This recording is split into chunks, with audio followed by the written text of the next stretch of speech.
Hello everyone, ನಾನು ನಿಮಗೆ explain ಮಾಡ್ತಿರೋ ಕಾನ್ಸೆಪ್ಟ್ ಇವತ್ತು ಅಕೌಂಟಿಂಗ್ ಈಕ್ವೇಷನ್ಸ್. ಸೊ ಈ ಕಾನ್ಸೆಪ್ಟ್ ನಿಮಗೆ ಫಸ್ಟ್ PUC ವರೆಗೂ ಇರುತ್ತೆ, BCom ಅವ್ರಿಗೂ ಇರುತ್ತೆ, BPA ಅವ್ರಿಗೂ ಇರುತ್ತೆ, MBA ಅವ್ರಿಗೂ ಇರುತ್ತೆ. ಇದು ಬೇಸಿಕ್ ಅಕೌಂಟಿಂಗ್ ಕಾನ್ಸೆಪ್ಟ್ಸ್ಗಳನ್ನೆಲ್ಲ ಅರ್ಥ ಮಾಡ್ಕೊಳ್ಳೋದಕ್ಕೆ ಬೇಸಿಕ್ ಅಕೌಂಟ್ಸ್ ಅಲ್ಲಿ ಅಕೌಂಟಿಂಗ್ ಈಕ್ವೇಷನ್ಸ್ ಇದೆ.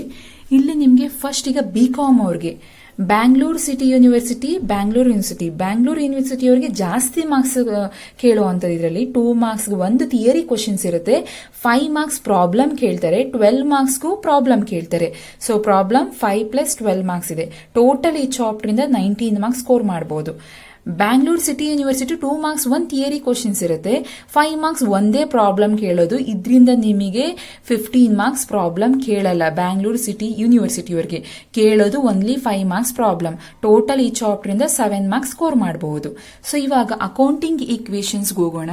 ಇಲ್ಲಿ ನಿಮಗೆ ಅಕೌಂಟಿಂಗ್ ಈಕ್ವೇಷನ್ಸ್ ಅಂತ ನಿಮಗೆ ಕಾನ್ಸೆಪ್ಟ್ ಬಂದಿದ ತಕ್ಷಣ assets equal liability plus capital.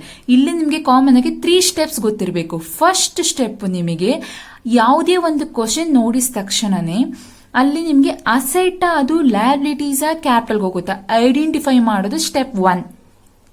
Step 2, ಆ ಅಸೆಟ್ ಆದ್ರೆ ಅಸೆಟ್ ಇನ್ಕ್ರೀಸ್ ಆಗಿದೆ ಡಿಕ್ರೀಸ್ ಆಗಿದೆಯಾ, ಲಯಬಿಲಿಟಿ ಆದ್ರೆ ಇನ್ಕ್ರೀಸ್ ಆಗಿದೆ ಡಿಕ್ರೀಸ್ ಇದೆಯಾ.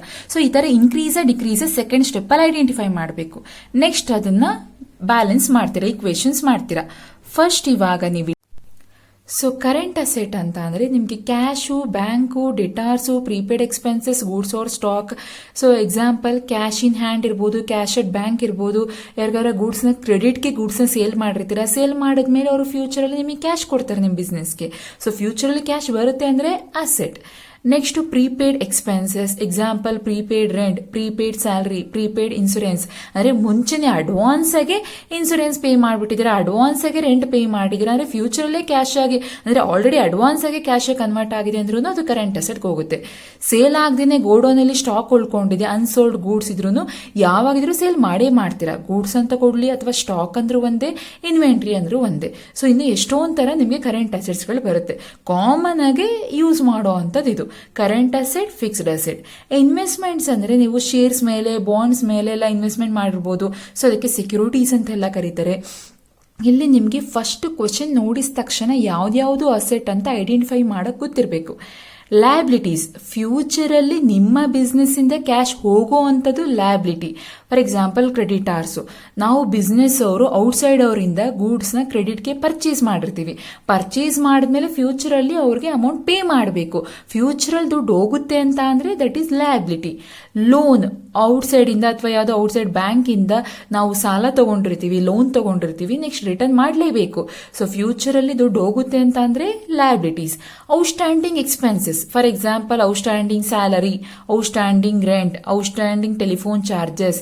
ಅಂದ್ರೆ ಏನೋ ಬಾಕಿ ರೆಂಟ್ ನ ಪೇ ಮಾಡಬೇಕಿತ್ತು, ಬಾಕಿ ಇದೆ, ಪೇ ಮಾಡಿಲ್ಲ. ಸೊ ಯಾವಾಗಿದ್ರೂ ಪೇ ಮಾಡಲೇಬೇಕು. ಫ್ಯೂಚರ್ ಅಲ್ಲಿ ಪೇ ಮಾಡಬೇಕು ಅಂದ್ರೆ ಫ್ಯೂಚರ್ ದುಡ್ಡು ಹೋಗುತ್ತೆ. ಫ್ಯೂಚರ್ ಅಲ್ಲಿ ದುಡ್ಡು ಹೋಗುತ್ತೆ ಅಂದ್ರೆ ದಟ್ ಈಸ್ ಲಯಬಿಲಿಟಿ. ಪೇ ಮಾಡಬೇಕು, ಆ ರೆಸ್ಪಾನ್ಸಿಬಿಲಿಟೀಸ್ ನಮಗಿರಬೇಕು. So that is liability. So capital ಅಲ್ಲಿ ನಿಮಗೆ any cash, goods, asset invested by the owner or proprietor, that is called capital. ಈಗ ಇನ್ವೆಸ್ಟೆಡ್ ಅಂತ ಕೊಡ್ಬೋದು, ಸ್ಟಾರ್ಟೆಡ್ ಬಿಸ್ನೆಸ್ ಇರ್ಬೋದು, ಕಮೆನ್ಸೆಡ್ ಬಿಸ್ನೆಸ್ ಅಂತ ಇದ್ರೆ ಅದು ನಿಮಗೆ ಕ್ಯಾಪಿಟಲ್ ಇನ್ಕ್ರೀಸ್ ಆಗ್ತಿರುತ್ತೆ. ಅಂದ್ರೆ ನ್ಯೂ ಬಿಸ್ನೆಸ್ ಸ್ಟಾರ್ಟ್ ಮಾಡ್ಬೇಕಾದ್ರೆ ಎನಿ ಕ್ಯಾಶ್, ಗೂಡ್ಸ್, ಅಸೆಟ್ ಯಾವ್ದೊಂದು ಬೇಕಾದ್ರೂ ಸ್ಟಾರ್ಟ್ ಮಾಡಿದ್ರೆ ಬಿಸ್ನೆಸ್ ಸ್ಟಾರ್ಟ್ ಮಾಡ್ಬೇಕಾದ್ರೆ ಕ್ಯಾಪಿಟಲ್ ಬಿಸ್ನೆಸ್ಗೆ ಬರ್ತಿರೋದ್ರಿಂದ ಆಡ್ ಮಾಡ್ಕೋತೀರ, ಕ್ಯಾಪಿಟಲ್ ಇನ್ಕ್ರೀಸ್ ಆಗ್ತಿದೆ ಅಂತ. ನೆಕ್ಸ್ಟ್ ಅಂದ್ರೆ ಕಮಿಷನ್ ರಿಸೀವ್ಡ್, ಡಿಸ್ಕೌಂಟ್ ರಿಸೀವ್ಡ್ ಅಥವಾ ಕಾಮನ್ ಆಗಿ ರೆಂಟ್ ರಿಸೀವ್ಡ್, ಇವೆಲ್ಲ ಇನ್ಕಮ್. ಇನ್ಕಮ್ ಬಂದ್ರೆ ಕ್ಯಾಪಿಟಲ್ ಸಹ ಇನ್ಕ್ರೀಸ್ ಆಗುತ್ತೆ ಅಂತ. ಯಾವುದೇ ಬಿಲ್ಡಿಂಗ್ ನ ಸೇಲ್ ಮಾಡಿ ನಿಮಗೆ ಪ್ರಾಫಿಟ್ ಬಂದಿದೆ, ಆ ಪ್ರಾಫಿಟ್ ಸಹ ಕ್ಯಾಪಿಟಲ್ಗೆ ಎಫೆಕ್ಟ್ ಆಗುತ್ತೆ. ಪ್ರಾಫಿಟ್ ಫಾರ್ ಎಕ್ಸಾಂಪಲ್ ನಾನು ಸೇಲ್ ಮಾಡಿರೋದು ಗೂಡ್ಸ್ ನ 10,000ಗೆ, ಬಟ್ ಕ್ಯಾಶ್ ರಿಸೀವ್ ಮಾಡಿರೋದು 12,000. 10,000ಕ್ಕೆ ಗೂಡ್ಸ್ ನ ಸೇಲ್ ಮಾಡಿ 12,000 ಕ್ಯಾಶ್ ರಿಸೀವ್ ಮಾಡ್ತಿದ್ದೀನಿ ಅಂದ್ರೆ ಡಿಫ್ರೆನ್ಸ್ 2,000 ಏನಾಯ್ತು ಪ್ರಾಫಿಟ್. ಆ ಪ್ರಾಫಿಟ್ ಕ್ಯಾಪಿಟಲ್ ಇನ್ಕ್ರೀಸ್ ಆಗುತ್ತೆ ಅಂತ ಆಡ್ ಮಾಡ್ತೀರಾ. ನೆಕ್ಸ್ಟ್ ಈಗ ನಾನು ಗೂಡ್ಸ್ ನ ಸೇಲ್ ಮಾಡಿರೋದು 10,000, ಕ್ಯಾಶ್ ರಿಸೀವ್ ಮಾಡ್ತಿರೋದು 8,000, 2,000 ಕಡಿಮೆ ಆಯ್ತು. ಸೊ ಲಾಸ್ ಆದ್ರೆ ಕ್ಯಾಪಿಟಲ್ ಅಲ್ಲಿ ಮೈನಸ್ ಮಾಡ್ಕೋತಾರೆ, ಯಾಕಂದ್ರೆ ಕ್ಯಾಪಿಟಲ್ ಕಡಿಮೆ ಆಗ್ತಿದೆ ಅಂತ.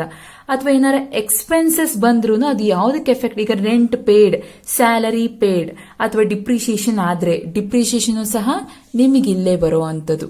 ಸೊ ಡಿಪ್ರಿಸಿಯೇಷನ್ ಲಾಸ್ ಆದಂಗೆ ಅದೆಲ್ಲ ಕ್ಯಾಪಿಟಲ್ ಅಲ್ಲಿ ಮೈನಸ್ ಮಾಡ್ಕೋತೀರಾ. ಡ್ರಾಯಿಂಗ್ ಪರ್ಸನಲ್ ಯೂಸ್ಗೋಸ್ಕರ ವಿತ್ಡ್ರಾ ಮಾಡಿರ್ತೀರಾ, ಸೊ ಕ್ಯಾಪಿಟಲ್ ಇಂದ ಅಮೌಂಟ್ ನ ಕಡಿಮೆ ಆಗುತ್ತೆ, ಹಾಗಾಗಿ ಇದನ್ನು ಮೈನಸ್ ಮಾಡ್ಕೋತೀರಾ. ಫಸ್ಟ್ ಅಲ್ಲಿ ನಿಮ್ಗೆ ಕ್ಲಿಯರ್ ಆಗಿ ಗೊತ್ತಿರಲಿ, ಯಾವುದೇ ಅಸೆಟ್ ನಿಮ್ಮ ಬಿಸ್ನೆಸ್ಗೆ ಬಂದಿದ್ರೆ ಅಂದ್ರೆ ಇನ್ಕ್ರೀಸ್ ಆಗಿದ್ರೆ ಆಡ್ ಮಾಡ್ಕೋಬೇಕು, ಅಕಸ್ಮಾತ್ ಡಿಕ್ರೀಸ್ ಆಗಿದ್ರೆ ಮೈನಸ್ ಮಾಡ್ಕೋಬೇಕು. ಎನಿ ಲಯಬಿಲಿಟೀಸ್ ಇನ್ಕ್ರೀಸ್ ಆದ್ರೆ ಆಡ್ ಮಾಡ್ಕೋಬೇಕು, ಡಿಕ್ರೀಸ್ ಆಗಿದ್ರೆ ಮೈನಸ್ ಮಾಡಬೇಕು. ಕ್ಯಾಪಿಟಲ್ ಅಷ್ಟೇ, ಪ್ರಾಫಿಟ್ ಬಂದ್ರೆ ಅಥವಾ ಇನ್ಕಮ್ ಬಂದ್ರೆ ಇನ್ಕ್ರೀಸ್ ಆಗಿದೆ ಅಂತ ಆಡ್ ಮಾಡ್ತೀರಾ, ಕ್ಯಾಪಿಟಲ್ ಇನ್ಕ್ರೀಸ್ ಆಗಿದೆ ಆಡ್ ಮಾಡ್ತೀರಾ.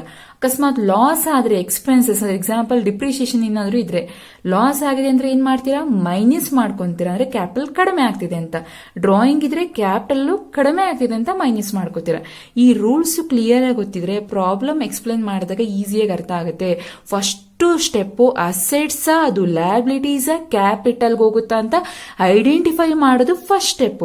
ಸೆಕೆಂಡ್ ಸ್ಟೆಪ್, ಆ ಕ್ವಶನ್ ಅಲ್ಲಿ ಎಕ್ಸಾಂಪಲ್ ಅಸೆಟ್ ಆದ್ರೆ ಅದು ಇನ್ಕ್ರೀಸ್ ಆಗ್ತಿದೆಯಾ ಡಿಕ್ರೀಸ್ ಆಗ್ತಿದೆಯಾ, ಲಯಬಿಲಿಟೀಸ್ ಆದ್ರೆ ಇನ್ಕ್ರೀಸ್ ಡಿಕ್ರೀಸ್, ಕ್ಯಾಪಿಟಲ್ ಆದ್ರೆ ಇನ್ಕ್ರೀಸ್ ಡಿಕ್ರೀಸ್. ಸೆಕೆಂಡ್ ಸ್ಟೆಪ್ ಅಲ್ಲಿ ಇನ್ಕ್ರೀಸ್ ಆರ್ ಡಿಕ್ರೀಸ್ ನ ಐಡೆಂಟಿಫೈ ಮಾಡಬೇಕು.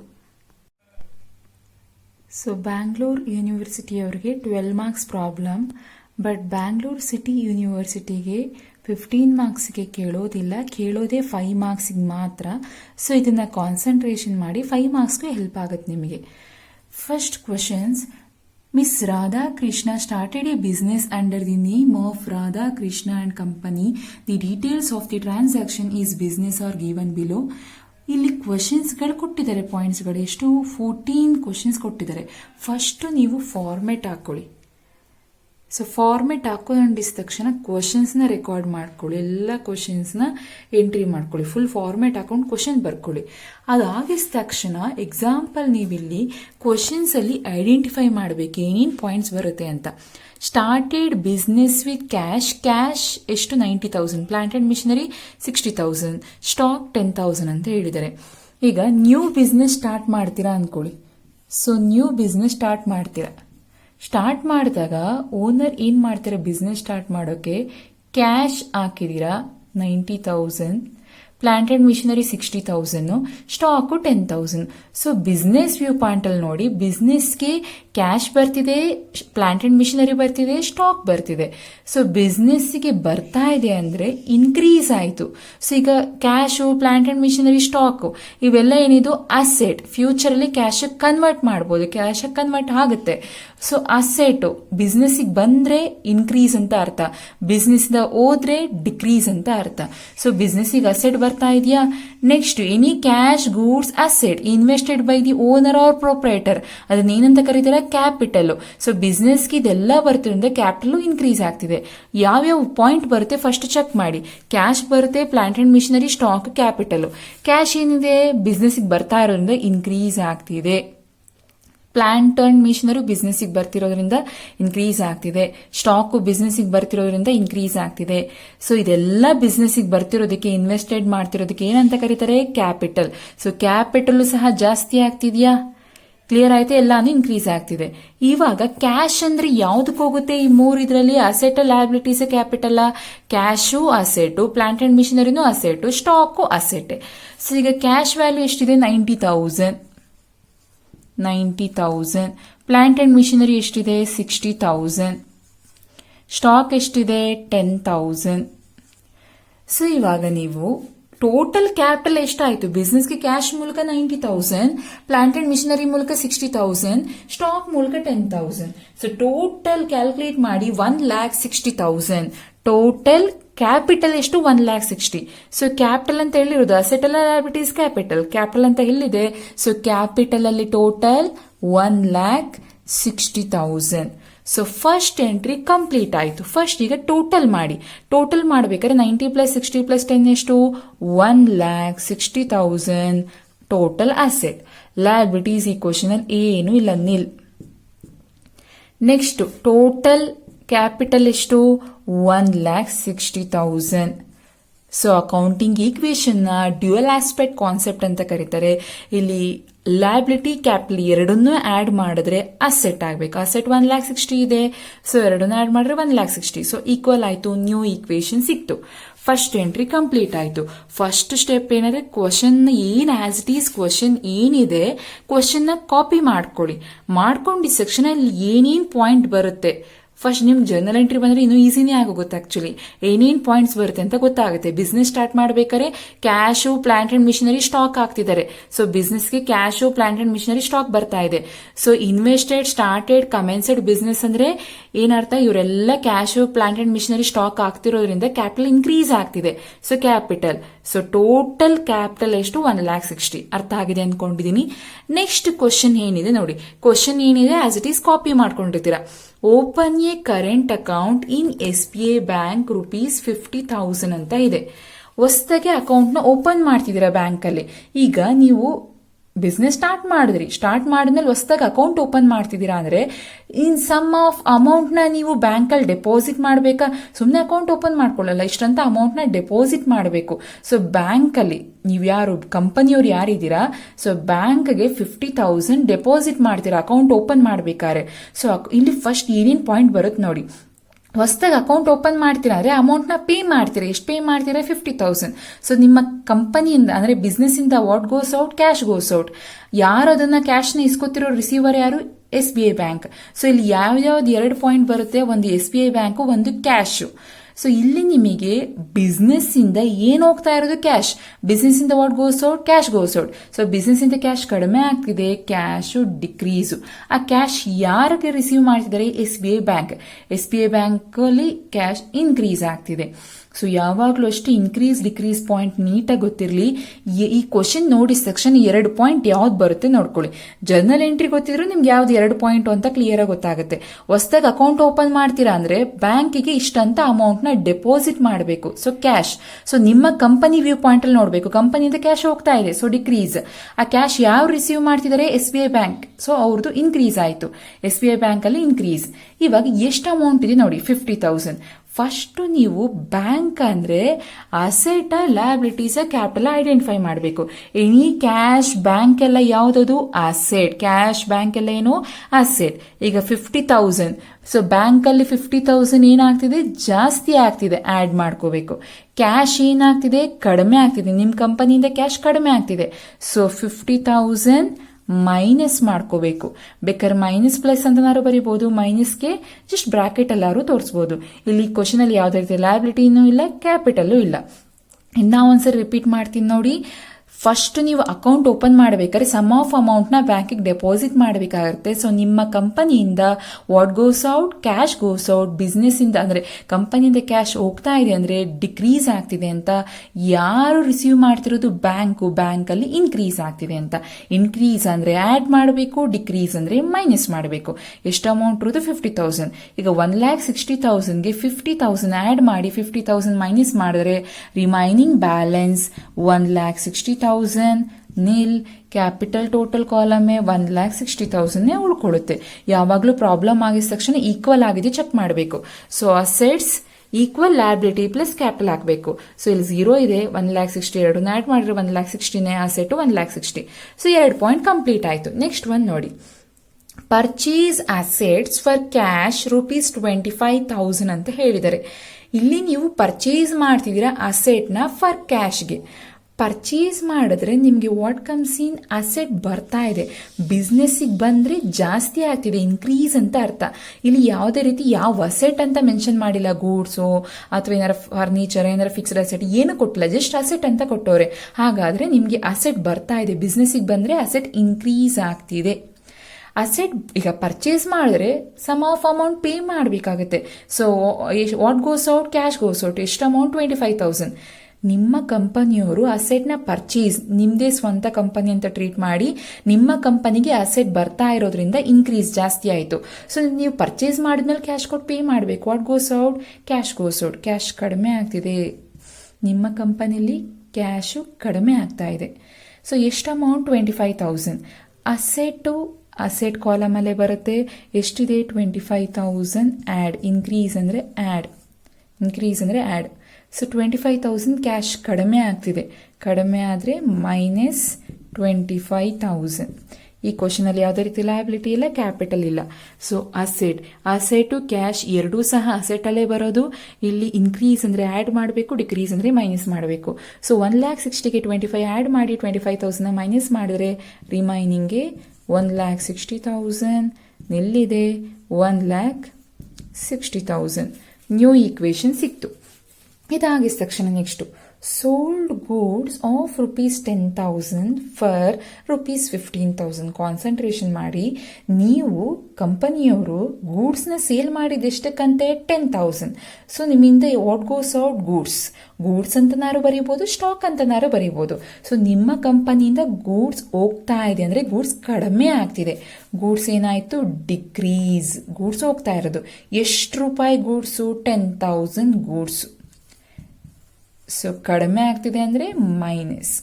ನೆಕ್ಸ್ಟ್ ಫಾರ್ 15,000 10,000ಕ್ಕೆ ಗೂಡ್ಸ್ನ ಸೇಲ್ ಮಾಡಿದ್ರಂತೆ. ಅದಕ್ಕೆ ನಿಮಗೆ ಬಂದಿರೋ ದುಡ್ಡು ಎಷ್ಟು, 15,000. ಸೇಲ್ ಮಾಡಿದ ಗೂಡ್ಸ್ ಕಡಿಮೆ ಆಯಿತು ಅಂತ 10,000 ಮೈನಸ್ ಮಾಡ್ಕೊಂಡ್ರಿ. ಅದಕ್ಕೆ ಬರ್ತಿರೋ ಅಮೌಂಟ್ ಎಷ್ಟು, 15,000. 15,000 what comes in, cash comes in. ಬಿಸ್ನೆಸ್ಗೆ ದುಡ್ಡು ಬಂದಿದೆ ಅಂದ್ರೆ ಕ್ಯಾಶ್ ಇನ್ಕ್ರೀಸ್. ಎಷ್ಟು ಅಮೌಂಟ್ ಇನ್ಕ್ರೀಸ್, 15,000 ಇನ್ಕ್ರೀಸ್ ಆಗ್ತಿರೋದು 15,000. ಇವಾಗ ನೀವು 10,000ಕ್ಕೆ ಸೇಲ್ ಮಾಡಿದ್ದು ಬಂದಿರೋ ದುಡ್ಡು ಎಷ್ಟು, 15,000. 10,000ಕ್ಕೆ ಸೇಲ್ ಮಾಡಿದ್ದು ಕ್ಯಾಶ್ ರಿಸೀವ್ ಮಾಡೋದೆಷ್ಟು, 15,000. ಡಿಫ್ರೆನ್ಸ್ 5,000 ಪ್ರಾಫಿಟ್ ಆಯ್ತಾ, ಲಾಸ್ ಆಯ್ತಾ? 10,000ಕ್ಕೆ ಸೇಲ್ ಮಾಡಿ 15,000 ಇಸ್ಕೋತಾ ಇದ್ದೀರಾ, 5,000 ಪ್ರಾಫಿಟ್ ಆಯ್ತು. ಯಾವುದೇ ಪ್ರಾಫಿಟ್ ಬರಲಿ ಲಾಸ್ ಬರಲಿ ಅದೆಲ್ಲ ಯಾವುದಕ್ಕೆ ಎಫೆಕ್ಟ್ ಆಗುತ್ತೆ, ಕ್ಯಾಪಿಟಲ್. ಸೊ ಪ್ರಾಫಿಟ್ ಬಂದ್ರೆ ಕ್ಯಾಪಿಟಲ್ ಸಹ ಇನ್ಕ್ರೀಸ್ ಆಗುತ್ತೆ. ಹಾಗಾದ್ರೆ ಕ್ಯಾಪಿಟಲ್ ಕಾಲಮ್ ಅಲ್ಲಿ ಎಷ್ಟು ಹಾಕ್ಬೇಕು ನೀವು, ಕ್ಯಾಪಿಟಲ್ ಕಾಲಮ್ ಅಲ್ಲಿ 5,000 ಪ್ರಾಫಿಟ್ ಬಂದ್ರೆ ಆಡ್ ಮಾಡ್ಕೊಬೇಕು. ಇವಾಗ 1,60,000ಗೆ 10,000 ಆಡ್ ಮಾಡಿ 15,000 ಮೈನಸ್ ಮಾಡಿ ರಿಮೈನಿಂಗ್ ಬ್ಯಾಲೆನ್ಸ್ 1,65,000 ನಿಲ್. 1,65,000ಗೆ 5,000 ಆಡ್, ಯಾಕಂದ್ರೆ ಪ್ರಾಫಿಟ್ ಅಂದ್ರೆ ಆಡ್ ಮಾಡ್ಕೋಬೇಕು. 1,65,000 ಎರಡು ಕಡೆ ಈಕ್ವಲ್ ಆಗಿದೆ. ಫಸ್ಟ್ ಯಾವಾಗಲೂ ಅಷ್ಟೇ ಈ ಪಾಯಿಂಟ್ ನೀಟಾಗಿ ಗಮನಿಸಿ. ನೀವು ಸೇಲ್ ಮಾಡಿರೋದು 10,000, ಬಿಸ್ನೆಸ್ ಇಂದ ಗೂಡ್ಸ್ ಹೋಗ್ತಾ ಇದೆ ಅಂದ್ರೆ ಕಡಿಮೆ ಆಗ್ತಿದೆ. ಸೊ ಆಗ ಗೂಡ್ಸ್ ಕಡಿಮೆ, ಸ್ಟಾಕ್ ಅಂತನಾರೇ ಬರೀಬಹುದು, ಗೂಡ್ಸ್ ಅಂತನಾರೇ ಬರೀಬಹುದು. ಗೂಡ್ಸ್ ಡಿಕ್ರೀಸ್ ಆಗ್ತಿದೆ. 10,000 ಗೂಡ್ಸ್. ಇಲ್ಲಿ ಅಮೌಂಟ್ ಬರ್ಕೋಬೇಕಾದ್ರೆ ರಾಂಗ್ ಬರೀತೀರಾ, ನೀಟಾಗಿ ಕ್ರಾಸ್ ಚೆಕ್ ಮಾಡ್ಕೊಳ್ಳಿ. ಗೂಡ್ಸ್ ನಿಮ್ಮ ಬಿಸ್ನೆಸ್ ಅಲ್ಲಿ ಕಡಿಮೆ ಆಗ್ತಿರೋದು 10,000. ಅದಕ್ಕೆ ರಿಟರ್ನ್ ಬರ್ತಿರೋ ಅಮೌಂಟ್ ಎಷ್ಟು, 15,000. So what comes in, cash comes in. Business cash ಬರ್ತಿದೆ ಅಂದ್ರೆ ಇನ್ಕ್ರೀಸ್ ಆಗ್ತಿದೆ, ಜಾಸ್ತಿ ಆಗ್ತಿದೆ. ಎಷ್ಟು, 15,000. 10,000ಕ್ಕೆ ಸೇಲ್ ಮಾಡಿ 15,000 ಬರ್ತಿದೆ ಅಂದ್ರೆ 5,000 ಪ್ರಾಫಿಟ್ ಆಯ್ತು. ಸೊ ಪ್ರಾಫಿಟ್ ಆಗ್ಲಿ ಲಾಸ್ ಆಗ್ಲಿ ಯಾವುದಕ್ಕೆ ಎಫೆಕ್ಟ್ ಆಗುತ್ತೆ, ಕ್ಯಾಪಿಟಲ್ಗೆ. ಸೊ ಕ್ಯಾಪಿಟಲ್ ಇಲ್ಲಿ ಇನ್ಕ್ರೀಸ್ ಆಗ್ತಿದೆ. ಪ್ರಾಫಿಟ್ ಬಂದಿದೆ ಅಂದ್ರೆ ಕ್ಯಾಪಿಟಲ್ ಇನ್ಕ್ರೀಸ್ ಆಗ್ತಿದೆ.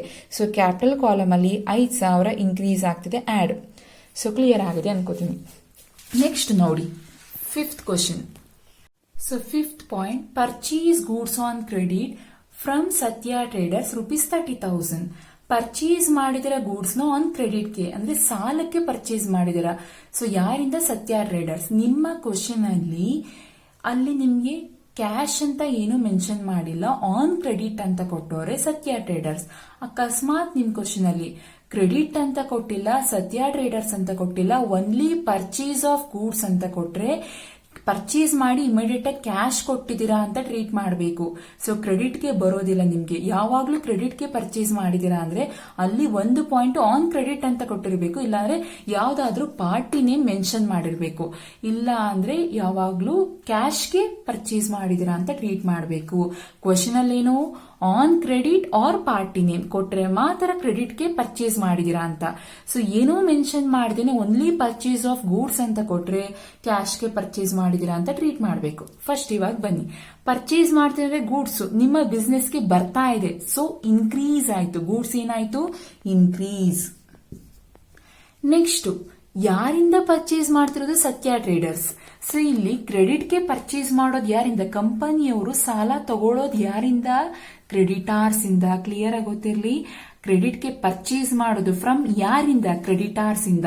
ಸೊ ಕ್ರೆಡಿಟ್ಗೆ ಪರ್ಚೇಸ್ ಮಾಡಿದ್ಮೇಲೆ ಫ್ಯೂಚರ್ ಅಲ್ಲಿ ದುಡ್ಡು ಕೊಡಬೇಕು ಅವ್ರಿಗೆ.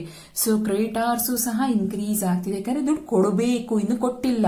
ಕೊಟ್ಟು ಬಿಟ್ರೆ ಡಿಕ್ರೀಸ್ ಆಗುತ್ತೆ. ಕೊಡಬೇಕು, ಬರಬೇಕು ಅಂತವನ್ನೆಲ್ಲ ಇನ್ಕ್ರೀಸ್ ಅಂತ ಟ್ರೀಟ್ ಮಾಡ್ತೀರಾ.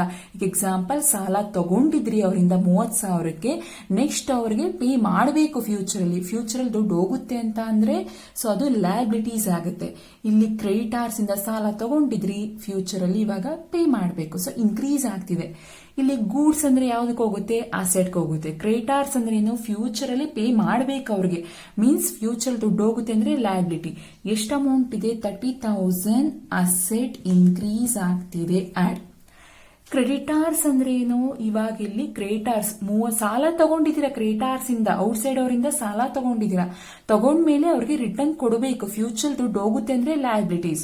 ಕ್ರೆಡಿಟಾರ್ಸ್ ಅಂದ್ರೆ ಯಾವ್ದಕ್ಕೆ ಹೋಗುತ್ತೆ? ಲಯಬಿಲಿಟೀಸ್ಗೆ. ಸೊ 30,000 ಆಡ್ ಮಾಡ್ಕೋತೀರಾ, ಇನ್ಕ್ರೀಸ್ ಆಗ್ತಿದೆ. ಯಾವುದೇ ರೀತಿ ಕ್ಯಾಪಿಟಲ್ ಇಲ್ಲ. ಸೊ ಈಗ 1,65,000 ಸೊ 1,65,000 ಇಂದ 30,000 ಆಡ್ ಮಾಡಿದ್ರೆ 1,95,000. So liabilities total 30,000, capital total 1,65,000. 1,65,000 plus 30, 1,95,000. Liability plus capital equal asset. Next, 6th point, sold goods to Madhu Traders rupees 35,000. Sale ಮಾಡಿದಿರ ಯಾರಿಗೆ? ಮಧು ಟ್ರೇಡರ್ಸ್ ಅವ್ರಿಗೆ ಸೇಲ್ ಮಾಡಿದಿರ ನೀವಲ್ಲಿ. ಸೋಲ್ಡ್ ಮೀನ್ಸ್ ಸೇಲ್ ಮಾಡ್ತಿರೋದು ಯಾರಿಗೆ? ಮಧು ಟ್ರೇಡರ್ಸ್ಗೆ. ಯಾವಾಗಲೂ ನಿಮ್ಮ ಕ್ವಶನ್ ಅಲ್ಲಿ ಪಾರ್ಟಿ ನೇಮ್ ಏನಾರ ಮೆನ್ಷನ್ ಆಗ್ಬಿಟ್ರೆ ಅಲ್ಲಿ ಕ್ರೆಡಿಟ್ಗೆ ಗೂಡ್ಸ್ ನ ಸೇಲ್ ಮಾಡ್ತಿದ್ದೀರಾ ಅಂತ. ಬಟ್ ನಿಮ್ ಕ್ವಶನ್ ಅಲ್ಲಿ ಪಾರ್ಟಿ ನೇಮು ಕೊಟ್ಟಿರ್ತಾರೆ, ಕ್ಯಾಶ್ ಕೊಟ್ಟಿರ್ತಾರೆ ಅನ್ಕೊಳ್ಳಿ. ಅವಾಗ ನೀವು ಫಸ್ಟ್ ಪ್ರಿಫರೆನ್ಸ್ ಕ್ಯಾಶ್ಗೆ ಕೊಡಬೇಕು. ಕ್ಯಾಶ್ಗೆ ಸೇಲ್ ಮಾಡಿದಿರಾ ಅಂತ ಟ್ರೀಟ್ ಮಾಡಬೇಕು. ಇಲ್ಲಿ ಕ್ಯಾಶು ಚೆಕ್ ಏನೂ ಕೊಟ್ಟಿಲ್ಲ ಅಂದ್ರೆ ಸಾಲಕ್ಕೆ ಸೇಲ್ ಮಾಡಿದಿರಾ ಅಂತ ಅರ್ಥ. ಸೊ ಸೇಲ್ ಮಾಡ್ತೀರಾ ಅಂದ್ರೆ ನಿಮ್ಮ ಬಿಸ್ನೆಸ್ ಇಂದ ವಾಟ್ ಗೋಸ್ ಔಟ್? ಗೂಡ್ಸ್ ಹೋಗ್ತಾ ಇದೆ. ಬಿಸ್ನೆಸ್ ಅಲ್ಲಿ ಗೂಡ್ಸ್ ಕಡಿಮೆ ಆಗ್ತಿದೆ. ಸೊ ಗೂಡ್ಸ್ ಏನ್ ಮಾಡ್ತೀರಾ? ಡಿಕ್ರೀಸ್ ಆಗ್ತಿದೆ. ಗೂಡ್ಸ್ ಬಿಸ್ನೆಸ್ ಇಂದ ಹೋಗ್ತಾ ಇರೋದ್ರಿಂದ ಡಿಕ್ರೀಸ್. ಸೊ ಇಲ್ಲಿ ಸಾಲಕ್ಕೆ ಸೇಲ್ ಮಾಡ್ತಿರೋದು. ಸಾಲ ಕೊಡೋದು ಯಾರಿಗೆ? ಸಾಲಗಾರರನ್ನ ಅಂತ ಯಾರನ್ನ ಕರೆಯೋದು? ಡೆಟಾರ್ಸ್. ಸಾಲ ಕೊಡೋದು ಯಾರಿಗೆ? ಕ್ರೆಡಿಟ್ಗೆ ಗೂಡ್ಸ್ ನ ಸೇಲ್ ಮಾಡೋದು ಯಾರಿಗೆ? ಡೆಟಾರ್ಸ್. ಸಾಲ ಕೊಟ್ಟ ಮೇಲೆ ಫ್ಯೂಚರ್ ದುಡ್ಡು ಕೊಡಬೇಕು ಅವರು. ಸೊ ಫ್ಯೂಚರ್ ದುಡ್ಡು ಬರಬೇಕು ನಮ್ಗೆ, ಹಾಗಾಗಿ ಡೆಟಾರ್ಸ್ ದುಡ್ಡು ಕೊಡಬೇಕಾಗಿರೋರು ನಮ್ಗೆ ಇನ್ಕ್ರೀಸ್ ಆಗ್ತಿದೆ. ಡೆಟಾರ್ಸ್ ಸಹ ದುಡ್ಡು ಕೊಟ್ಟಿಲ್ಲ, ಕೊಟ್ಬಿಟ್ಟಿದ್ರೆ ಡಿಕ್ರೀಸ್ ಆಗ್ತಿತ್ತು. ಕೊಡಬೇಕು, ಬರಬೇಕು ಅಂತಂದ್ರೇನು? ಇನ್ಕ್ರೀಸ್. ಸೊ ಸೇಲ್ ಮಾಡ್ತಾ ಇದ್ರ ಗೂಡ್ಸ್ ಕಡಿಮೆ ಆಯ್ತು. ಸಾಲ ಕೊಡ್ತಾ ಇರೋದು ಯಾರಿಗೆ? ಮಧು ಟ್ರೇಡರ್ಸ್. ಇಲ್ಲಿ ಡೆಟಾರ್ಸ್ ಏನಾದ್ರು ಇನ್ಕ್ರೀಸ್ ಆದ್ರು. ಗೂಡ್ಸ್ ಅಂದ್ರೇನು? ಅಸೆಟ್. ಡೆಟಾರ್ಸ್ ಅಂದ್ರೇನು? ಅಸೆಟ್. ಫ್ಯೂಚರ್ ದುಡ್ಡು ಬರುತ್ತೆ ಅಂದ್ರೆ ಅದು ಅಸೆಟ್ಗೆ ಹೋಗುತ್ತೆ. ಎಷ್ಟು ಅಮೌಂಟ್ ಇದೆ? 35,000. ಗೂಡ್ಸ್ 35,000 ಕಡಿಮೆ ಆಗ್ತಿದೆ. ಸೊ ಮೈನಸ್ 35,000 ಜಾಸ್ತಿ ಆಗ್ತಿದೆ. ಆಡ್ 1,95,000ಗೆ 35 ಮೈನಸ್ ಮಾಡಿ 35 ಆಡ್ ಮಾಡಿದ್ರೆ ಬ್ಯಾಲೆನ್ಸ್ ಅಷ್ಟೇ ಉಳ್ಕೊಳ್ಳುತ್ತೆ. 1,95,000 30,000. So 1,65,000. Next 7th point, paid rent by cash for rupees 1,200. So ಈ ಪಾಯಿಂಟ್ ನೀಟಾಗಿ ನೋಡ್ಕೊಳ್ಳಿ. ಪೇ ಮಾಡ್ತಿದ್ದೀರಾ ರೆಂಟ್ ಬೈ ಕ್ಯಾಶ್ 1,200. ರೆಂಟ್ ಅಂದ್ರೆ ಎಕ್ಸ್ಪೆನ್ಸಸ್. ಪೇ ಮಾಡ್ತಾ ಇರೋದು ಎಕ್ಸ್ಪೆನ್ಸಸ್ ಥ್ರೂ ಯಾವ್ದ್ರ ಮೂಲಕ? ಕ್ಯಾಶ್ ಮೂಲಕ. ಕ್ಯಾಶ್ ಮೂಲಕ ಪೇ ಮಾಡಿದ್ರೆ ನಿಮ್ಮಿಂದ ಬಿಸ್ನೆಸ್ ಇಂದ what goes out? Cash goes out. So business ಇಂದ ಕ್ಯಾಶ್ ಹೋಗ್ತಾ ಇದೆ ಅಂದ್ರೆ ಕ್ಯಾಶ್ ಡಿಕ್ರೀಸ್ ಆಯ್ತು. So cash decrease. ಯಾವುದೇ ಎಕ್ಸ್ಪೆನ್ಸಸ್ ಬರಲಿ, ಇನ್ಕಮ್ ಬರಲಿ, ಯಾವುದಕ್ಕೆ ಎಫೆಕ್ಟ್ ಆಗುತ್ತೆ ಅಂತ ಹೇಳಿದೀನಿ? ಕ್ಯಾಪಿಟಲ್ಗೆ. ಸೊ ರೆಂಟ್ ನ ಪೇ ಮಾಡಿದ್ರೆ ಇವರು ಕ್ಯಾಪಿಟಲ್ ಪೇ ಮಾಡ್ತೀರಾ. ಸೊ ಕ್ಯಾಪಿಟಲ್ ಸಹ ಡಿಕ್ರೀಸ್ ಆಗ್ತಿದೆ. ಈಗ ಕ್ಯಾಶ್ ಅನ್ನೋದು ಯಾವ್ದಕ್ಕೆ ಹೋಗುತ್ತೆ? ಅಸೆಟ್ ಅಲ್ಲಿ 1,200. ಕ್ಯಾಪಿಟಲ್ ಅಂದ್ರೆ ಕ್ಯಾಪಿಟಲ್ ಅಲ್ಲಿ 1,200. ಇಲ್ಲಿ ನೀವು ಡಿಕ್ರೀಸ್ ಆಗ್ತಿರೋದ್ರಿಂದ ಮೈನಸ್ ಮೈನಸ್. ಸೊ ಬ್ಯಾಲೆನ್ಸ್ ನಿಮ್ಗೆ 1,93,800, 30,000. ಸೊ 1,65,000 ಇಂದ 1,200 ಆಡ್ ಮಾಡಿದ್ರೆ 1,63,800. 1,63,800. ಸೊ ಫಸ್ಟ್ ನೀವು ಕ್ಲಿಯರ್ ಆಗಿ ಪಾಯಿಂಟ್ಸ್ ಗೊತ್ತಿರಲಿ ಫಸ್ಟ್ ಇಂದ. Next 8th point, commission received ₹1,000. Commission receive ಮಾಡ್ತೀರಾ ಅಂದ್ರೆ ಇನ್ಕಮ್. ರಿಸೀವ್ಡ್ ಕಮಿಷನ್ ರಿಸೀವ್ ಮಾಡ್ತೀರಾ ಅಂದ್ರೆ income expenses always affected on capital. Next commission receive ಮಾಡೋದಲ್ಲಿ ಕ್ಯಾಶ್ ಚೆಕ್ ಏನೂ ಮೆನ್ಷನ್ ಮಾಡಿಲ್ಲ ಅಂದ್ರೆ ಥ್ರೂ ಕ್ಯಾಶ್ ಮೂಲಕ ರಿಸೀವ್ ಮಾಡ್ತೀರಾ ಅಂತ. ಸೊ ದುಡ್ಡು ಬರ್ತಾ ಇದೆ ಬಿಸ್ನೆಸ್ಗೆ, ಕ್ಯಾಶ್ ಇನ್ಕ್ರೀಸ್ ಆಯ್ತು. ಸೊ ಇಲ್ಲಿ ನಿಮ್ಗೆ ಏನೇ ಇನ್ಕಮ್ ಬಂದ್ರು ಎಕ್ಸ್ಪೆನ್ಸಸ್ ಬಂದ್ರು ಯಾವ್ದಕ್ಕೆ ಎಫೆಕ್ಟ್ ಆಗುತ್ತೆ? ಕ್ಯಾಪಿಟಲ್. ಇನ್ಕಮ್ ಬಂತು ಅಂದ್ರೆ ಏನರ್ಥ? ಕ್ಯಾಪಿಟಲ್ ಇನ್ಕ್ರೀಸ್ ಆಗುತ್ತೆ. ಎಷ್ಟು ಅಮೌಂಟ್? 1,000. ಕ್ಯಾಶ್ ಅಂದ್ರೆ ಅಸೆಟ್ಗೆ ಹೋಗುತ್ತೆ, ಆಡ್ ಮಾಡ್ಕೋತೀರಾ. ಕ್ಯಾಪಿಟಲ್ ಸೊ 1,000 ಆಡ್ ಮಾಡ್ಕೋತೀರಾ. 1,93,800ಗೆ 1,000 ಆಡ್ ಮಾಡಿದ್ರೆ 1,94,800. 30,000. 1,64,800. ಸೊ ಕಂಪ್ಲೀಟ್ ಆಯ್ತು, ನ್ಯೂ ಇಕ್ವೇಶನ್ ಸಿಕ್ತು. 9th ಪಾಯಿಂಟ್ ನೋಡಿ, paid to Satya traders ₹15,000 on account. ಇಲ್ಲಿ ನಿಮ್ಗೇನು ಫುಲ್ ಸೆಟಲ್ಮೆಂಟ್ ಆ ಥರ ಎಲ್ಲ ಏನು ಮೆನ್ಷನ್ ಮಾಡಿಲ್ಲ. ಆವಾಗ ಫುಲ್ ಸೆಟಲ್ಮೆಂಟ್ ಇದ್ರೆ ಡಿಸ್ಕೌಂಟ್ಸ್ ಅದೆಲ್ಲ ಬರೋದು ನಿಮಗೆ.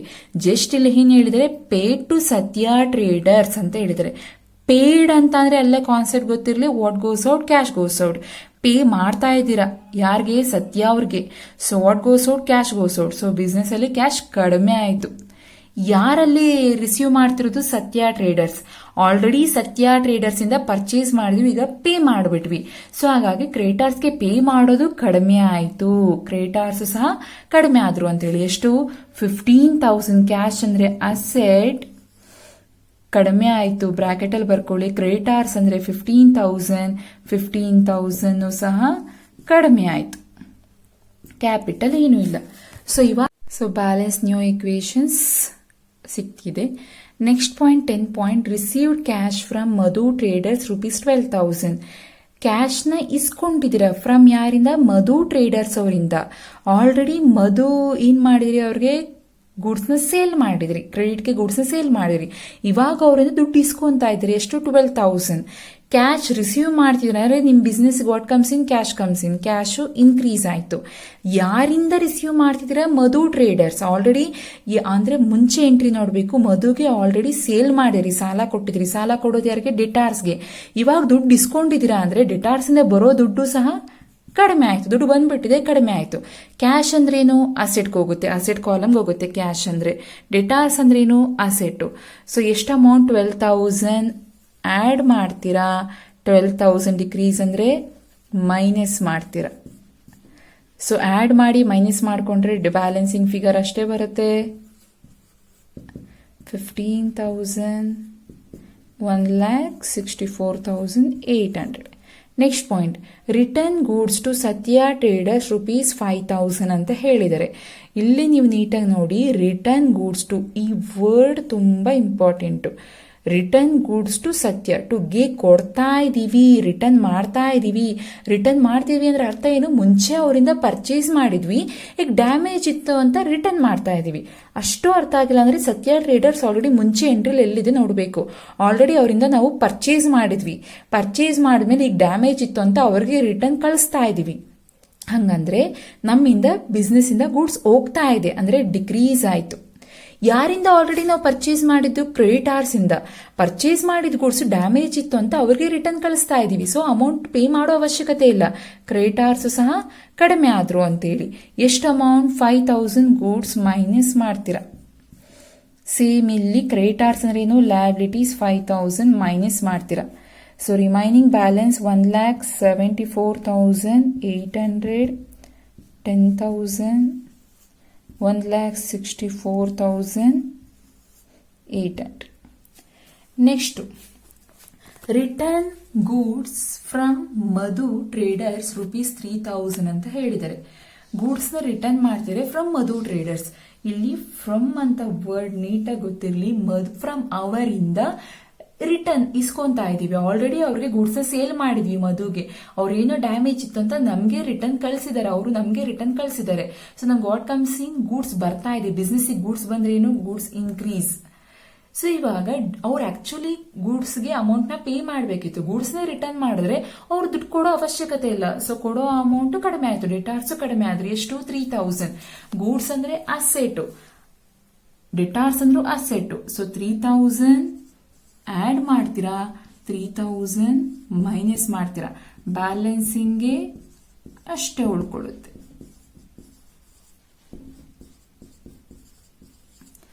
Next, withdraw cash for personal use ₹10,000. Personal any cash, goods, asset withdraw by the proprietor or owner for his personal use, private use or domestic use. ಅದನ್ನ ಎಂತ ಕರಿತೀರಾ? ಡ್ರಾಯಿಂಗ್ ಅಂತ ಕರಿತೀರಾ. ಸೊ ಪರ್ಸನಲ್ ಯೂಸ್ಗೋಸ್ಕರ 10,000 ವಿತ್ಡ್ರಾ ಮಾಡಿದೀರಾ. ಸೊ ಬಿಸ್ನೆಸ್ ಇಂದ withdraw ಮಾಡ್ತಾ ಇದ್ದಾರೆ. ಹಾಗಾದ್ರೆ ಫಸ್ಟ್ ಕ್ಲಿಯರ್ ಆಗಿ ಗೊತ್ತಿರಲಿ, ಬಿಸ್ನೆಸ್ ಇಂದ ಕ್ಯಾಶ್, ಪರ್ಸನಲ್ ಯೂಸ್ಗೋಸ್ಕರ ವಿತ್ಡ್ರಾ ಮಾಡ್ತಿರೋದ್ರಿಂದ ಕ್ಯಾಶ್. ಸೊ ಬಿಸ್ನೆಸ್ ಇಂದ ಕ್ಯಾಶ್ ಕಡಿಮೆ ಆಯ್ತು. ಸೊ ಪರ್ಸನಲ್ ಯೂಸ್ಗೆ ವಿತ್ಡ್ರಾ ಮಾಡೋರು ಏನಂತ ಕರೀತಾರೆ, ಅಂದ್ರೆ ಡ್ರಾಯಿಂಗ್ ಅಂತ ಕರೀತಾರೆ.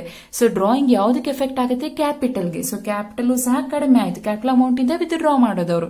ಎಷ್ಟು ಅಮೌಂಟ್ ಕ್ಯಾಶ್ ಅಂದ್ರೆ ಅಸೆಟ್ 10,000 ಮೈನಸ್ ಮಾಡ್ತೀರಾ. ಕ್ಯಾಪಿಟಲ್ ಅಂದ್ರೆ ಕ್ಯಾಪಿಟಲ್ ಅಲ್ಲಿ 10,000 ಮೈನಸ್ ಮಾಡ್ತೀರಾ. Remaining 1,64,800, 10,000 balance 1,54,800. Last point, depreciation on furniture ₹2,000. Asset value decrease ಆಗ್ತಿದೆ, ಫರ್ನಿಚರ್ ವ್ಯಾಲ್ಯೂ ಡಿಕ್ರೀಸ್ ಆಗ್ತಿದೆ. ನಿಮ್ಮ ಬಿಸ್ನೆಸ್ ಅಲ್ಲಿ ಅಸೆಟ್ ವ್ಯಾಲ್ಯೂ ಕಡಿಮೆ ಆಗ್ತಿದೆ ಅಂದ್ರೆ ಫರ್ನಿಚರ್ ವ್ಯಾಲ್ಯೂ ಕಡಿಮೆ ಆಯ್ತು. ಸೊ ಡಿಪ್ರಿಸಿಯೇಷನ್ ಅಂದ್ರೆ ಲಾಸ್ ಆಯ್ತು. ಎಕ್ಸ್ಪೆನ್ಸಸ್ ಲಾಸಸ್ ಎಲ್ಲ ಯಾವುದಕ್ಕೆ ಎಫೆಕ್ಟ್ ಆಗುತ್ತೆ, ಕ್ಯಾಪಿಟಲ್ಗೆ. ಕ್ಯಾಪಿಟಲ್ ಸಹ ಡಿಕ್ರೀಸ್ ಆಯ್ತು. ಎಕ್ಸ್ಪೆನ್ಸಸ್ ಲಾಸಸ್ ಅಂದ್ರೆ ಕ್ಯಾಪಿಟಲ್ ಕಡಿಮೆ ಆಗುತ್ತೆ. ಯಾವಾಗ್ಲೂ ಕ್ಲಿಯರ್ ಆಗಿ ಆ ಪಾಯಿಂಟ್ ಗೊತ್ತಿರ್ಬೇಕು ನಿಮ್ಗೆ. ಇಲ್ಲಿ ಎಷ್ಟು ಅಮೌಂಟ್, 2,000. ಫರ್ನಿಚರ್ ಅಂದ್ರೆ ಏನು, ಅಸೆಟ್. ಅಸೆಟ್ ಅಲ್ಲಿ 2,000 ಕಡಿಮೆ ಆಯ್ತು. ಕ್ಯಾಪಿಟಲ್ ಅಲ್ಲಿ 2,000 ಕಡಿಮೆ ಆಯ್ತು. ಸೊ ಬ್ಯಾಲೆನ್ಸ್ ಎಷ್ಟು ಉಳ್ಕೊಳ್ಳುತ್ತೆ ನೋಡಿ, ಲಾಸ್ಟ್ಗೆ 1,62,800, 10,000, 1,52,800. So last balance new equation. Last point ಬಂದಿದ ತಕ್ಷಣ ನೀವು ಕ್ರಾಸ್ ಚೆಕ್ ಮಾಡ್ಕೋಬೇಕು. Asset equal liability plus capital. Liability 10,000 ಇದೆ, ಲಯಬಿಲಿಟಿ 10,000, ಕ್ಯಾಪಿಟಲ್ 1,52,800. ಎರಡನ್ನ ಆಡ್ ಮಾಡ್ಕೊಂಡ್ರೆ ಈಕ್ವಲ್ 1,62,800 ಬರುತ್ತಾ ಅಂತ ಹೇಳಿ. ಸೊ ಇವಾಗ ಫಸ್ಟ್ ಯಾವಾಗ್ಲೂ ಅಷ್ಟೇ ಕ್ವಶನ್ ನ ನೋಡ್ಬೇಕು ನೀವು. ಕ್ವಶನ್ ನೋಡಿದ ತಕ್ಷಣ ಹೆಡ್ಡಿಂಗ್ ಹಾಕೊಳ್ಳಿ. In the books of Radhakrishna and company ಅಂತ ಇತ್ತು. ಇಲ್ಲಿ heading effect of transaction on assets liabilities capital ಹಾಕೊಂಡ್ರಿ, ಫಾರ್ಮೆಟ್ ಬರ್ಕೊಂಡ್ರಿ. ಫಾರ್ಮೆಟ್ ಬರ್ಕೊಂಡಿದ ತಕ್ಷಣ ನೀವು ಇಲ್ಲಿ ನೀವು ಕ್ವಶನ್ಸ್ ಫಸ್ಟ್ ಎಲ್ಲ ರೆಕಾರ್ಡ್ ಮಾಡ್ಕೊಬೇಕು. ಕ್ವಶನ್ಸ್ ಏನೇನಿದೆ ಎಲ್ಲ ರೆಕಾರ್ಡ್ ಮಾಡ್ಕೊಳ್ಳಿ. ಅದಾದ್ಮೇಲೆ ನೀವು ಎಫೆಕ್ಟ್ಗಳು ಬರ್ಕೋಬೇಕು. ಎಫೆಕ್ಟ್ ಅಲ್ಲಿ ನಿಮಗೆ ಸೊ ಕ್ವಶನ್ ನೋಡಿದ ತಕ್ಷಣ ನೀವು ಹೆಡ್ಡಿಂಗ್ ಹಾಕೋಬೇಕು. ಇಲ್ಲಿ ನಿಮಗೆ ರಾಧಾಕೃಷ್ಣ ಅಂಡ್ ಕಂಪನಿ ಅಂತ ಇರೋದು. In the books of Radhakrishna and company ಅಂತ ಹಾಕಿ effect of transaction on asset liability and capital. Format heading ಹಾಕೊಂಡ್ರಿ. ಫಸ್ಟ್ ನೀವೆಲ್ಲ ಇಲ್ಲಿ ಕ್ವಶನ್ಸ್ ನ ಬರ್ಕೊಬೇಕು. ಫುಲ್ ಕ್ವಶನ್ಸ್ ಬರ್ಕೊಂಡು ಎಫೆಕ್ಟ್ ಏನೇನಾಗುತ್ತೆ, ಈಗ ಅಲ್ಲಿ ಏನೇನ್ ಪಾಯಿಂಟ್ಸ್ ಬರುತ್ತೆ ಎಲ್ಲ ರೆಕಾರ್ಡ್ ಮಾಡ್ಕೊಳ್ಳಿ. ಬಿಸ್ನೆಸ್ ಅಲ್ಲಿ ಯಾವಾಗ್ಲೂ ಅಷ್ಟೇ ಅಸೆಟ್ ಬಿಸ್ನೆಸ್ ಬಂದ್ರೆ ಇನ್ಕ್ರೀಸ್ ಆಗ್ತಿದೆ ಅಂತ ಮಾಡಬೇಕು, ಕಡಿಮೆ ಆಗ್ತಿದ್ರೆ ಡಿಕ್ರೀಸ್ ಅಂತ ತೋರಿಸಬೇಕು. ಸೊ ಯಾವುದೇ ಅಸೆಟ್ ಬಿಸ್ನೆಸ್ ಬರ್ತಿದೆ ಅಂದ್ರೆ ಇನ್ಕ್ರೀಸ್, ಹೋಗ್ತಾ ಇದೆ ಅಂದ್ರೆ ಡಿಕ್ರೀಸ್. ಸೇಮ್ ಲಯಬಿಲಿಟೀಸು ಅಷ್ಟೇ, ಅದು ಕಾನ್ಸೆಪ್ಟ್ ಗೊತ್ತಿರಲಿ. ಕ್ಯಾಪಿಟಲ್ ಅಷ್ಟೇ. ಸೊ ಇದ್ರ ಬ್ಯಾಂಗ್ಳೂರ್ ಯೂನಿವರ್ಸಿಟಿಯವರಿಗೆ 12 marks problem questions, but Bangalore city ಯೂನಿವರ್ಸಿಟಿಯವರಿಗೆ ಜಸ್ಟ್ 5 ಮಾರ್ಕ್ಸ್ಗಷ್ಟೇ ಒಂದು ಕ್ವಶನ್ಸ್ ಕೇಳ್ತಾರೆ. ಸೊ ಅರ್ಥ ಆಗಿದೆ ಅಂತ ಅನ್ಕೊಂಡಿದ್ದೀನಿ. ಫಸ್ಟ್ ನೀವು ಕ್ವಶನ್ನ ಒಂದ್ ಕಡೆ ರೆಕಾರ್ಡ್ ಮಾಡ್ಕೊಳ್ಳಿ. ರೆಕಾರ್ಡ್ ಮಾಡ್ಕೊಂಡು ನಾನು ಎಕ್ಸ್ಪ್ಲೈನ್ ಮಾಡೋದನ್ನ ಜಸ್ಟ್ ಕೇಳಿಸ್ಕೊಳ್ಳಿ. ಆನ್ಸರ್ಸ್ನ ನೀವೇ ಸಾಲ್ವ್ ಮಾಡಕ್ ಹೋಗಿ. ಫಸ್ಟ್ ನಾನು ನಿಮಗೆ ಇಂಟ್ರಡಕ್ಷನ್ ಅಲ್ಲಿ ಹೇಳಿದ್ದೆ ಅಸೆಟ್ಸ್ ಯಾವುದು, ಲಯಬಿಲಿಟೀಸ್ ಯಾವುದು, ಕ್ಯಾಪಿಟಲ್ ಯಾವ್ದು ಯಾವ್ದ್ರಲ್ಲಿ ಬರುತ್ತೆ ಅಂತ. ಅದನ್ನ ನೀಟಾಗಿ ನೋಡ್ಕೊಳ್ಳಿ. ಅವಾಗ ನಿಮಗೆ ಈಕ್ವೇಶನ್ಸ್ ಮಾಡೋಕೆ ಈಸಿ ಆಗುತ್ತೆ. ನಿಮಗಿಲ್ಲಿ ಅಸೆಟ್ಸ್ ಯಾವುದು, ಲಯಬಿಲಿಟಿ ಯಾವುದು, ಕ್ಯಾಪಿಟಲ್ ಯಾವುದು ಐಡೆಂಟಿಫೈ ಮಾಡಕ್ ಬರಬೇಕು. ಅಸೆಟ್ಸ್ ಅಲ್ಲಿ ನಿಮಗೆ ಫಸ್ಟ್ ಯಾವುದೇ ರೀತಿ current assets or fixed assets ಯಾವುದಾದ್ರೂ ಆಗಿರ್ಬೋದು. So for example any fixed asset, plant and machinery, land and building, furniture, ಈ ತರದ್ದು current cash in hand, cash at bank ಇರ್ಬೋದು, ಅಥವಾ ಎನಿ ಗೂಡ್ಸ್ ಇರ್ಬೋದು, ಆ ತರ ಐಟಮ್ಸ್. ನೆಕ್ಸ್ಟ್ ಇನ್ವೆಸ್ಟ್ಮೆಂಟ್ ರಿಲೇಟೆಡ್ ಅಂತ ಅಂದ್ರೆ ಸೆಕ್ಯೂರಿಟೀಸ್ ಇರ್ಬೋದು, ಶೇರ್ಸ್ ಮೇಲೆ ಅಂದ್ರೆ ಫಾರ್ ಎಕ್ಸಾಂಪಲ್ ಸೆಕ್ಯೂರಿಟೀಸ್ ಅಂದ್ರೆ ಶೇರ್ಸ್, ಬಾಂಡ್ಸ್, ಈ ತರ ಬಂದಾಗೆಲ್ಲ ಅಸೆಟ್ಸ್ ಇನ್ಕ್ರೀಸ್ ಆಗಿದ್ರೆ ಆಡ್ ಮಾಡ್ಕೋಬೇಕು, ಡಿಕ್ರೀಸ್ ಆದ್ರೆ ಮೈನಸ್ ಮಾಡ್ಕೋಬೇಕು. ಸೇಮ್ ಲಯಬಿಲಿಟೀಸ್ ಅಲ್ಲಿ ಅಂದ್ರೆ ಕ್ರೆಡಿಟಾರ್ಸ್, ಲೋನು, ಔಟ್ಸ್ಟ್ಯಾಂಡಿಂಗ್ ಎಕ್ಸ್ಪೆನ್ಸಸ್ ಈ ತರ ಬರುತ್ತೆ. ಕ್ಯಾಪಿಟಲ್ ಅಂದ್ರೆ ಯಾವಾಗ್ಲೂ ಏನಾರ ಕಮೆನ್ಸೆಡ್ ಅಥವಾ ಸ್ಟಾರ್ಟೆಡ್ ಆರ್ ಇನ್ವೆಸ್ಟೆಡ್ ಬಿಸ್ನೆಸ್ ಇದ್ದಾಗ ಇನ್ಕ್ರೀಸ್ ಆಗುತ್ತೆ, ಆಡ್ ಮಾಡ್ಕೋತೀರಾ. ಪ್ರಾಫಿಟ್ ಅಥವಾ ಇನ್ಕಮ್ ಏನಾದ್ರು ಬಂದ್ರೆ example rent received, commission received, ಈ ತರ ಆಡ್ ಮಾಡ್ಕೋತೀರಾ. ಅಥವಾ ಗೂಡ್ಸ್ ನ ಸೇಲ್ ಮಾಡಿದಾಗ ಪ್ರಾಫಿಟ್ ಬಂದ್ರೆ ಆಡ್ ಮಾಡ್ತೀರಾ. ಏನಾರ ಲಾಸ್ ಆದ್ರೆ, ಡಿಪ್ರಿಸಿಯೇಷನ್ ಇದ್ರೆ ಮೈನಸ್ ಮಾಡ್ಕೋತೀರಾ. ಡ್ರಾಯಿಂಗ್ ಇದ್ರೆ ಮೈನಸ್ ಮಾಡ್ಕೋತೀರಾ, ಡಿಕ್ರೀಸ್ ಆಗ್ತಿದೆ ಕ್ಯಾಪಿಟಲ್ ಅಂತ ಹೇಳಿ. So assets equal liability plus capital. ನೀಟಾಗಿ ಅರ್ಥ ಮಾಡ್ಕೊಳ್ಳಿ ಕಾನ್ಸೆಪ್ಟ್ ನ. ಏನಾರ ಡೌಟ್ ಇದ್ರೆ ಕ್ಲಾರಿಫೈ ಮಾಡ್ಕೊಳ್ಳಿ. ಸೊ ನಿಮ್ಗೆ ಇನ್ನೂ ವಿಡಿಯೋಸ್ ಅಪ್ಲೋಡ್ ಮಾಡಬೇಕು, ಅರ್ಥ ಆಗ್ತಿದೆ ಅಂತ ಅಂದ್ರೆ ಲೈಕ್ ಮಾಡಿ, ಸಬ್ಸ್ಕ್ರೈಬ್ ಆಗಿ. ಇನ್ನು ವಿಡಿಯೋಸ್ನ ಅಪ್ಲೋಡ್ ಮಾಡ್ತೀನಿ. So thanks for watching. All the best for your exams. ಚೆನ್ನಾಗಿ ಪ್ರಿಪೇರ್ ಆಗಿ, ಡೌಟ್ಸ್ ಇದ್ರೆ ಕ್ಲಾರಿಫೈ ಮಾಡ್ಕೊಳ್ಳಿ. Thank you.